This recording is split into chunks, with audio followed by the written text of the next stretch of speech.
Coucou tout le monde, c'est Léna B et bienvenue dans l'atelier Family Flow.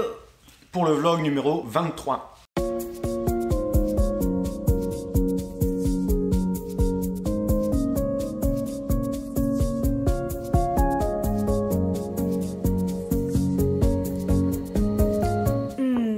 Bon jus de légumes du matin pour passer une super journée énergique.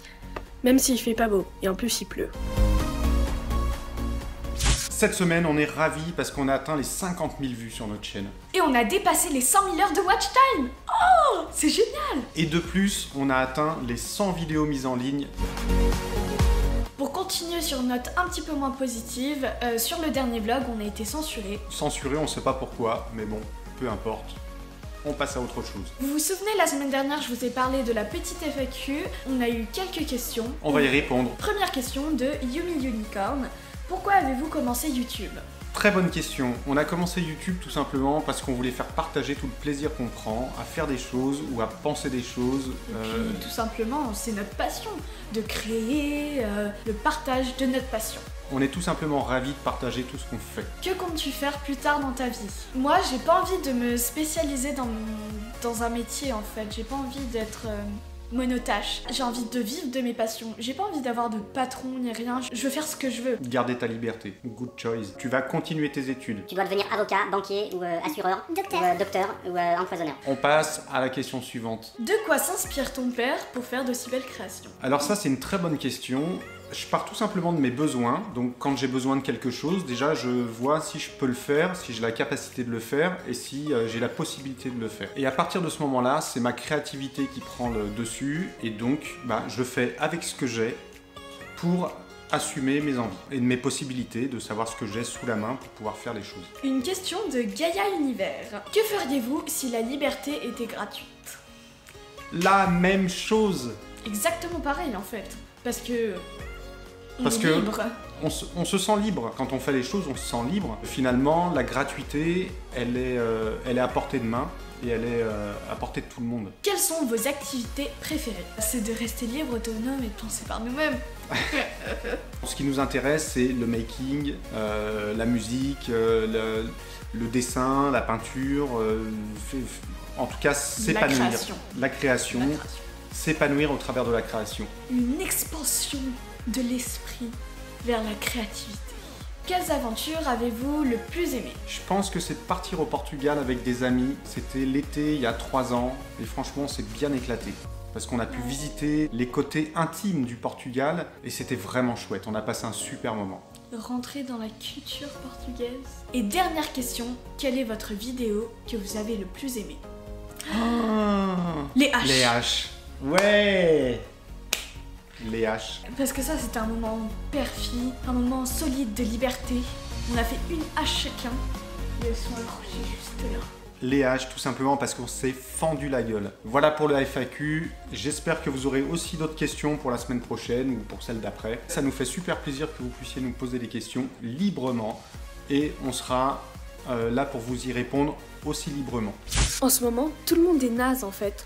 Par exemple, quand je commence à 8h et que je finis à 17h, je pars, il fait nuit, je rentre, il fait nuit. Le seul moment où on peut voir le soleil, la lumière du jour, on est en cours. En fait, c'est comme une hibernation, parce que normalement, en hiver, on devrait se lever plus tard. En hiver, c'est comme une hibernation.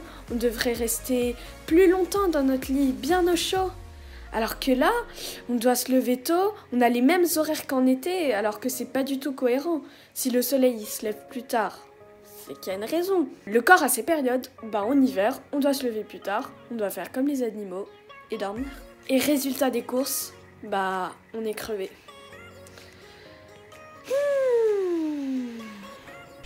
On enchaîne sur le projet familial. Donc, qui est de dessiner un mandala par terre dans la salle commune. Chaque membre de la famille a dessiné son idée et sa façon de voir le mandala. Moi, j'y avais imposé au départ d'y avoir au cœur, oui, le yin et le yang. d'y avoir la rose des vents, de finir par une forme de mandala, pour lier tous ces éléments entre eux. Et donc le mandala, au milieu de la pièce commune, ça a toute une symbolique, on va dire inspirée du Feng Shui, mais c'est un espace qui est un espace de communication, de liberté, qui doit être vide, mais qui est aussi le point énergétique de la maison.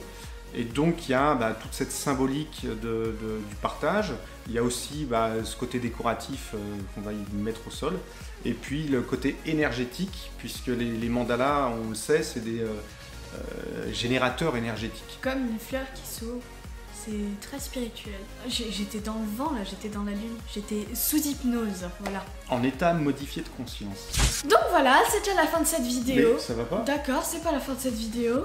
La dernière vidéo mise en ligne, c'était cette petite console que j'ai faite à partir de meubles réhabilités. Ça sert pour l'entrée de l'atelier, pour y poser les plantes. Des plantes grasses. Et la prochaine vidéo, en fait, je suis en train de travailler sur un petit projet qui est multifonction, mais qui est vraiment sympathique. Donc du coup, je me sers du bureau que j'ai fait, qui était en triangle avec une forme un petit peu bizarre. Et ce qui me manquait, c'était de pouvoir y ranger quelques documents, et puis mes crayons par exemple, et ce genre de choses.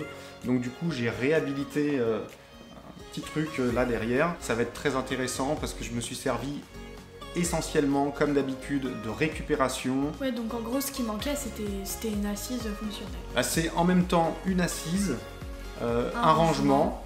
Et puis c'est mobile. On peut s'en servir pour le déplacer dans le coin musique, faire de la guitare.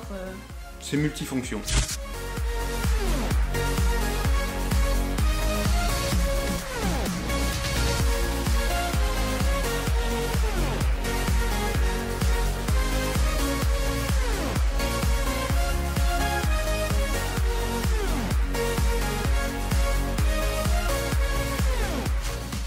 Voilà, c'est déjà la fin de cette vidéo. Petit rappel, n'oubliez pas de mettre un petit pouce en l'air et de partager nos vidéos si elles vous plaisent. Et aussi, n'oubliez pas de poser des questions en commentaire. Toutes les questions que vous voulez, on y répondra. Et surtout, n'hésitez pas à vous abonner. On vous dit à la semaine prochaine. Bye bye.